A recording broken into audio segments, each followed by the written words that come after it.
할렐루야. 오늘도 주님의 은총과 돌보심이 여러분의 삶 가운데 있기를 주님의 이름으로 축복합니다.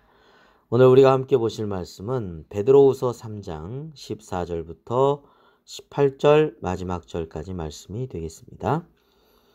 그러므로 사랑하는 자들아, 너희가 이것을 바라보나니 주 앞에서 점도 없고 흠도 없이 평강 가운데서 나타나기를 힘쓰라. 또 우리 주의 오래 참으심이 구원이 될 줄로 여기라. 우리가 사랑하는 형제 바울도 그 받은 지혜대로 너희에게 이같이 썼고 또 그 모든 편지에도 이런 것에 관하여 말하였으되 그 중에 알기 어려운 것이 더러 있으니 무식한 자들과 굳세지 못한 자들이 다른 성경과 같이 그것도 억지로 풀다가 스스로 멸망에 이르느니라. 그러므로 사랑하는 자들아, 너희가 이것을 미리 알았은즉 무법한 자들의 미혹에 이끌려 너희가 굳센 데서 떨어질까 삼가라. 오직 우리 주 곧 구주 예수 그리스도의 은혜와 그를 아는 지식에서 자라가라. 영광이 이제와 영원한 날까지 그에게 있을지어다. 아멘.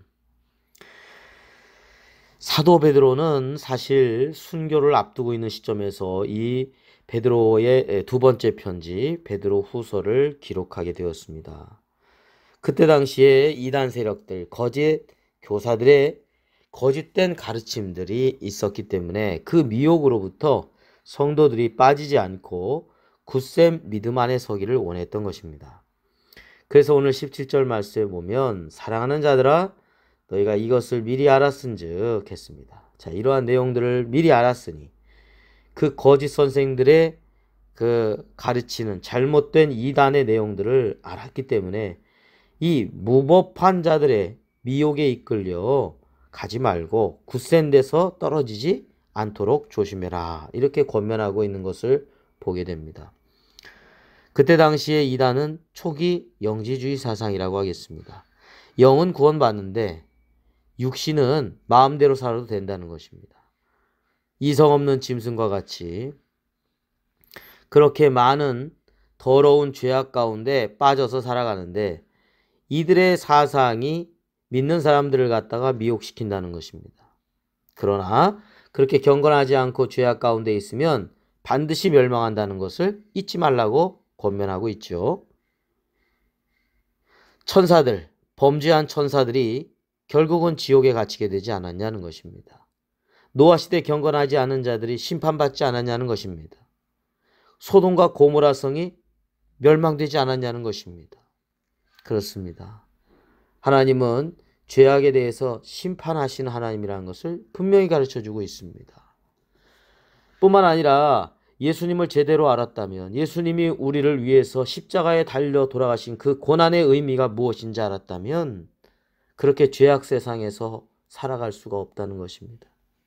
거기 그 더러운 세상에서 우리를 구원해 주셨는데 다시 들어간다는, 그 속으로 들어간다는 것은 돼지가 시궁창문에서 이제 나왔는데 깨끗이 씻었는데 다시 들어가는 거나 다를 게 없다는 것이죠. 개가 토한 것을 다시 그냥 그 속에서 먹고 마시는 거나 똑같다는 것입니다. 그렇습니다.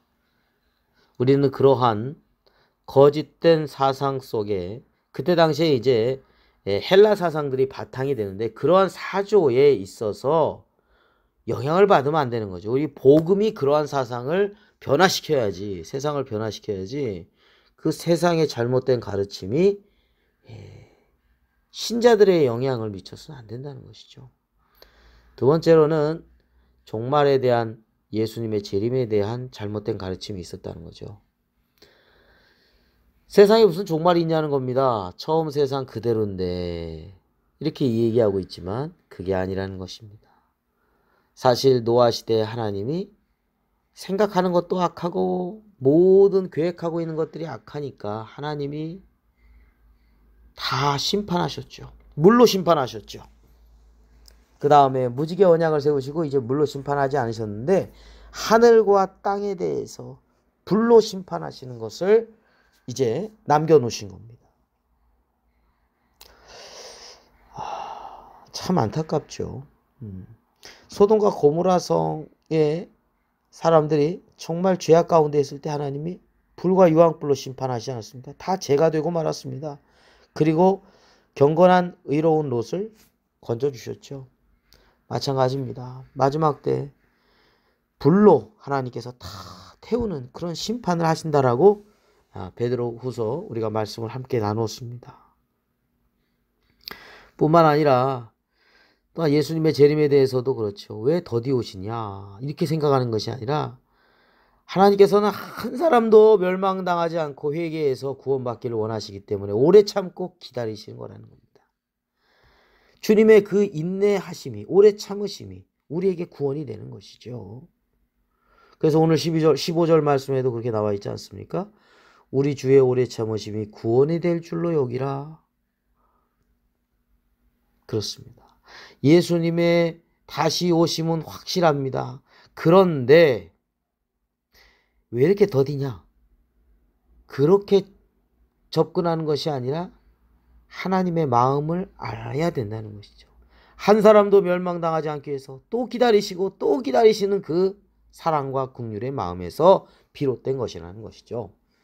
뿐만 아니라 도둑같이 오신다고 그랬죠. 갑자기 오시는 거예요. 생각하지 않을 때, 알지 못하는 때 오시는 겁니다. 그러니까 우리가 더 깨어서 기도해야 되겠죠. 그럼 어떻게 살아야 되느냐? 어떻게 살아야 마땅하느냐? 사도 베드로는 우리에게 권면해 주죠. 경건한 행실을 가지고 살아라. 거룩한 행실, 경건함을 가지고 살아라. 거룩한 행실과 경건함을 가지고 살아라. 그렇습니다. 깨어 있어야 되겠죠. 그리스도로 옷 입어야 되겠습니다.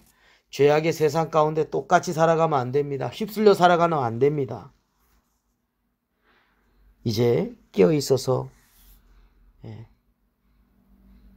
하나님이 기뻐하시는 것이 무엇인지를 생각하면서 주님의 날을 기대하고 소망하면서 살아가야 된다는 것이죠. 믿지 않는 사람들에게 생명의 복음을 증거하면서 그들의 잠자는 영혼들을 깨워주는 삶을 살아가야 된다는 것입니다. 자, 오늘 그래서 17절에 그러므로 사랑하는 자들아 하면서 마지막 권면이 무엇입니까? 다시 한번 우리가 묵상하고자 하는 것은 이제 우리가 미리 알았어요. 미리 알았어요. 이제 이런 내용을 알았어요. 이제 무법한 자들의 미혹에 이끌려서 굳센 데서 떨어질까 조심하라 라는 말씀을 우리는 생각해 봐야 되겠습니다. 또한 어떻게 해야 되겠습니까? 우리 주 곧 구주 예수 그리스도의 은혜, 그 은혜 안에 우리를 건져주신 구원의 은혜 안에 자라가야 됩니다. 죄악에서 건져주셨으니 이제 성령 안에서 그 신앙이 잘 성장해야 된다는 것이죠. 그를 아는 지식에서, 예수 그리스도를 아는 지식에서 자라가는 거예요. 신앙이 어린아이처럼 유혹에 휩쓸리는 것이 아니라 이제는 견고한 믿음 안에서 아름답게 견고하게 그렇게 믿음이 성장해 나가야 된다는 것이죠. 영광이 이제와 영원한 날까지 그에게 있을지어다 하고 하나님 앞에 영광을 돌리고 있죠. 그렇습니다. 우리 먹든지 마시든지 정말 무엇을 하든지 먼저 하나님이 기뻐하시는 것이 무엇인지를 생각하면서 살아가는 그런 삶을 살아가야 되겠습니다. 오늘 하루도 주의 크신 은혜가 여러분의 삶 가운데 있기를 주님의 이름으로 축원합니다. 기도드리겠습니다. 거룩하신 아버지 하나님 감사드립니다. 우리의 마음과 뜻과 생각의 모든 것이 아버지 하나님 복음에 초점이 맞춰지게 하여 주시옵시고 하나님이 기뻐하시는 그 뜻이 무엇인가를 생각하는 믿음이 되게 하여 주시옵소서. 세상 풍조에 휩쓸리는 삶이 아니라 성령의 충만함 가운데 인도함 받는 삶이 되게 하여 주시옵소서. 깨어있게 하여 주시옵시고 하나님 말씀 안에서 신앙이 잘 아름답게 성장해 나가서 세상을 변화시키며 세상의 빛과 소금이요 하나님 말씀 안에 순종하는 삶이 될 수 있도록 인도하여 주옵소서. 오늘 하루도 하나님께 모든 걸 맡깁니다. 저희들의 삶을 아버지 하나님 선한 길로 인도하여 주시옵시고 믿음의 삶 그리고 순종의 삶이 될 수 있도록 인도하여 주옵소서. 예수 그리스도의 이름으로 기도드립니다. 아멘.